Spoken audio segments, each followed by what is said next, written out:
Hey everyone, welcome back to my channel. I hope you all are doing well. और आज के इस video में हम बात करने वाले हैं फ्लो के बारे में, कंट्रोल फ्लो स्ट्रक्चर्स। तो अभी तक जो हमने सीखा था वो अपने ऑपरेटर्स के बारे में सीखा था और सीक्वेंशियल फ्लो के बारे में सीखा था, लेकिन अब हम सीखेंगे कंट्रोल फ्लो, यानी कि हम अपने कंट्रोल करेंगे अपने फ्लो पे कि कैसे हमें फ्लो करना है अपने कोड में, कि मुझे मूव अप टू डाउन जाना है या मुझे कुछ रास्ता बदलना है अपने प्रोग्राम में। तो वो सब अब हम सीखेंगे तो कंडीशन के बेसिस पे। तो सबसे पहले हम आगे बढ़ने से पहले मैं आपको बता दूं कि ये चैनल जो है प्रोग्रामिंग स्पीच है, न्यूटन स्कूल के कोलैबोरेशन के साथ बनाया गया है। तो आप न्यूटन स्कूल को चेकआउट कर सकते हैं, लिंक आपको इसका डिस्क्रिप्शन बॉक्स में मिल जाएगा। साथ ही न्यूटन स्कूल हाल ही में एक लॉन्च पैड भी शुरू करने जा रही है, तो उसे भी आप चेकआउट कर सकते हैं, लिंक उसका आपको डिस्क्रिप्शन में मिल जाएगा। तो न्यूटन स्कूल एक ऐसा प्लेटफॉर्म है जहाँ पे आप अपने गारंटीड जॉब की तैयारी कर सकते हैं बिना कोई फ़ी पे किए हुए। आपको फ़ी तभी पे करना होता है जब आपको गारंटीड 5 LPA से ऊपर की जॉब लग जाए। उससे पहले आपको कोई भी फ़ी पे नहीं करना होता है। आपको अपने ड्रीम जॉब की तैयारी करनी होती है, लैंड करें आप अपने ड्रीम जॉब में, तभी आपको फ़ी पे करना होता है। तो इसी के साथ हम मूव करते हैं अपने नए सेक्शन पे। तो आज हम अपना नया सेक्शन स्टार्ट करने वाले हैं, कंट्रोल फ्लो स्ट्रक्चर। और इसमें हम सीखेंगे else statement, if else statement, nested if, looping, branching, everything. तो आगे बढ़ने से आपको बता दूं कि ये एक ओवरव्यू लेक्चर है। तो आज आपको बताऊंगा कि इस सेक्शन में हम क्या सब कवर करने वाले हैं, और फिर हम इस सेक्शन के हर एक पार्ट को, यानी कि इफ़ को, एल्स को, स्विच को, गो टू को, for loop, while loop, do while loop, सबको इंडिविजुअली डेडिकेटेड वीडियोज़ में समझेंगे। तो सबसे पहले हम देख लेते हैं कि अभी तक जो हमने कोड पढ़ा था वो हम डायरेक्ट टॉप टू बॉटम जा रहे थे। हम यहाँ पे top to bottom code run कर रहे थे। हम कोड रन करते थे, डायरेक्ट पहले फर्स्ट लाइन एग्जीक्यूट करता था, फिर सेकंड लाइन एग्जीक्यूट करता था, फिर थर्ड लाइन एग्जीक्यूट करता था, और फिर वो आउटपुट निकाल के मुझे बाहर निकल जाता था कोड। लेकिन अब हम कंप्यूटर को बोलेंगे कि पहले आपको ये लाइन एग्जीक्यूट करना है, फिर ये लाइन छोड़ देना है, फिर आपको ये लाइन एग्जीक्यूट करना है। इस टाइप से हमें बताना होगा। तो हम उसके लिए कंट्रोल फ्लो स्ट्रक्चर का यूज़ करते हैं। तो control flow statements however break up the flow of execution. ये एग्जीक्यूशन का फ्लो ब्रेक करता है बाय एम्प्लॉइंग डिसीजन मेकिंग, यानी हम इससे पूछेंगे कि डिसीजन मेकिंग के लिए कि ये दिस वन और दिस वन, इस टाइप से हम इसे पूछेंगे। और ये अगर बोलेगा कि दिस वन तो कुछ और अगर स्टेटमेंट रन करेगा, और बोलेगा डैट वन तो कुछ और स्टेटमेंट रन करेगा। साथ ही लूपिंग कर सकते हैं, इसके साथ हम ब्रांचिंग कर सकते हैं। This enables our program to conditionally execute particular block of code. तो इसके वजह से हम एक पार्टिकुलर ब्लॉक ऑफ कोड को भी रन करा सकते हैं और बाकी को इग्नोर भी कर सकते हैं। तो डिसीजन मेकिंग स्टेटमेंट में क्या आता है? If then else, switch, go to. Looping में आता है for loop, while loop, do while loop. Branching statement में आता है ब्रेक, कंटिन्यू, रिटर्न। तो आज हम आपको मैं इसे इंट्रोड्यूस करा रहा हूँ। नेक्स्ट वीडियो में हम समझेंगे कि ये सब क्या टॉपिक है, इसे हम अपने यूज में कैसे लाते हैं। आपको मैं कोड राइट करके दिखाऊंगा कि आप कैसे इसे कोड में अपने यूज कर सकते हैं, ताकि आपका जो कंट्रोल फ्लो स्ट्रक्चर का कॉन्सेप्ट हो वो और बेहतर हो। तो डिसीजन मेकिंग के बारे में सबसे पहले हम देख लेते हैं कि डिसीजन मेकिंग कैसे करते हैं। तो जैसे कि कोई प्रोग्राम हमने लिखा, उसके बाद हम यहाँ पे एक कंडीशन लिखते हैं। अगर ये कंडीशन ट्रू हुआ तो हम इस कंडीशन को साथ इसे फॉलो करेंगे। अगर ये कंडीशन फॉल्स हो गया तो डायरेक्ट हम यहाँ से मूव करके इस स्टेटमेंट को हम इग्नोर कर देंगे। This statement will be ignored. तो अगर ये कंडीशन सही है तभी हमें ये यहाँ तक हम पहुँचेंगे। अगर ये स्टेटमेंट गलत हो गया तो हम यहाँ तक कभी नहीं पहुँचेंगे, डायरेक्ट फिर यहीं से मूव कर जाएंगे और हम कोड के बाहर निकल जाएंगे। तो डिसीजन मेकिंग में यही होता है कि हमें डिसीजन लेना होता है कि अगर ये सही है तो ठीक है, तो हम इसे एग्जीक्यूट करेंगे। अगर गलत है तो इसे हम इग्नोर कर देंगे और बाहर निकल जाएंगे कोड से। अब देख लेते हैं स्टेटमेंट के बारे में, इफ़ स्टेटमेंट। तो इफ़ स्टेटमेंट क्या होता है? तो if statement consist of A Boolean expression. जैसे कि हमने यहाँ पे इफ़ लिखा, तो इफ़ लिखा, यहाँ पे एक बूलियन एक्सप्रेशन का होगा कंडीशन। अगर ये कंडीशन सेटिस्फाई करता है तो इस कोड ब्लॉक के अंदर जो भी कोड होगा वो रन करेगा।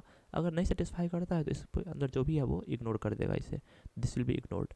तो इस तरह से हम एक या इससे ज़्यादा स्टेटमेंट को रन करा सकते हैं इस ब्लॉक के अंदर में। वही अब इफ़ एल्स स्टेटमेंट देख लेते हैं। तो इफ़ एल्स स्टेटमेंट क्या हुआ? तो इफ़ यहाँ पे कोई बूलियन एक्सप्रेशन है, अगर ये ट्रू हुआ तो यहाँ पे कुछ ये कोड जो है ये रन कर देगा।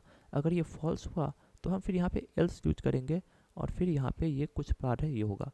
तो इसका मतलब अगर ये ट्रू है तो ये रन करेगा, अगर ये फॉल्स हो जाएगा हमारा वैल्यू तो फिर ये कोड रन करेगा और इसे इग्नोर कर देगा। तो आप उम्मीद करता हूँ समझ गए होंगे। अगर आप नहीं समझे हैं तो फिर मैं इसे समझाऊंगा भी, क्योंकि आज ये ओवरव्यू लेक्चर है तो इसे मैं बस आपको समझा रहा हूँ, इंट्रोड्यूस करा रहा हूँ। अभी मैं ज़्यादा कॉन्सेप्ट में एंटर नहीं कर रहा हूँ, लेकिन मैं कॉन्सेप्ट में एंटर करूँगा नेक्स्ट वीडियो से। आपको एग्जाम्पल के साथ दिखाऊंगा कि आप कैसे नेस्टेड इफ़ एल्स सबको अपने प्रोग्राम में यूज कर सकते हैं।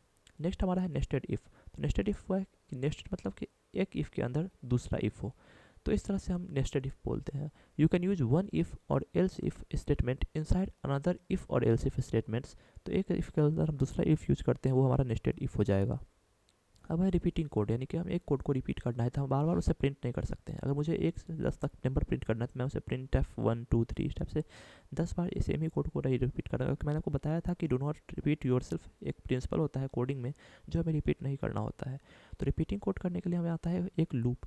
तो लूप होता है 3 टाइप का, for loop, while loop, do while loop. तो इस तरह से हम लूप का यूज़ करके अपने प्रोग्राम को रिपीट कर सकते हैं, अपने कोड को रिपीट कर सकते हैं मल्टीपल टाइम्स, जितना बार हमें चाहते हैं उस कोड को एग्जीक्यूट करना। तो इसका हम देख लेते हैं कि क्या क्या लूप है हमारे। तो लूप का डेटा फ्लो में होता है जैसे कि यहाँ पे कोई कोड लिखे हमने, कोड यहाँ से आता रहा। अगर एक कोई कंडीशन है, अगर ये कंडीशन ट्रू हुआ तो फिर से ये यहाँ पे पहुँच जाएगा, फिर वो रन करेगा, फिर यहाँ पे आएगा, फिर ये कंडीशन चेक करेगा, फिर यहाँ पे आएगा, फिर रन करेगा, फिर ये कंडीशन चेक करेगा। इस तरह से ये बार बार चलता रहेगा।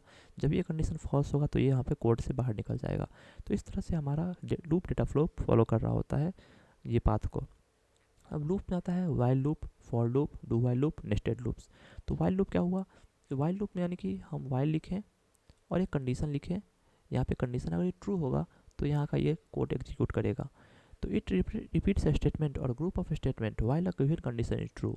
It tests the condition before executing the loop. तो यहाँ पे ये बॉडी के अंदर घुसने से पहले यहाँ पे ये कंडीशन चेक करता है। अगर ये कंडीशन सही है तो ही ये बॉडी में घुसेगा, ये पहले बॉडी में घुस के कंडीशन चेक नहीं करता है। तो ये हो गया हमारा वाइल लूप।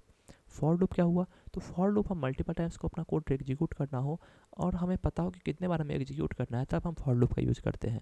अगर हमें पता नहीं है कि हमें कितने बार कोड को अपने एग्जीक्यूट करना है तो हम वाइल लूप यूज़ करेंगे। और मुझे पता है कि मुझे 5 बार आउटपुट निकालना है, 10 बार आउटपुट निकालना है, तो हम फॉर लूप का यूज़ करते हैं। तो फॉर लूप के लिए क्या होता है वो मैं आपको दिखाऊंगा सिंटैक्स, अभी मैं बस आपको बता देता हूँ। जैसे यहाँ पे i is equal to 0, i less than 1, इस टाइप से हम करते हैं कुछ। और यहाँ पे एक ब्लॉक होता है, तो उस ब्लॉक के अंदर जो भी कोड एग्जीक्यूट होगा वो हमारा आउटपुट निकाल के दे देगा। अब देख लेते हैं डू वाइल लूप। तो डू वाइल लूप क्या होता है, it is similar to a while loop. यह हमारा वाइल लूप के जैसा सिमिलर होता है, लेकिन इसमें कंडीशन जो है at the end of the loop body, तो पहले मतलब कंडीशन जो हमारे पहले टेस्ट कर लेता है, उसके बाद ये मूव करता है। यानी इसमें एक बार आउटपुट निकलना फिक्स है डू वाइल लूप में हमारा। अब है हमारा नेस्टेड लूप।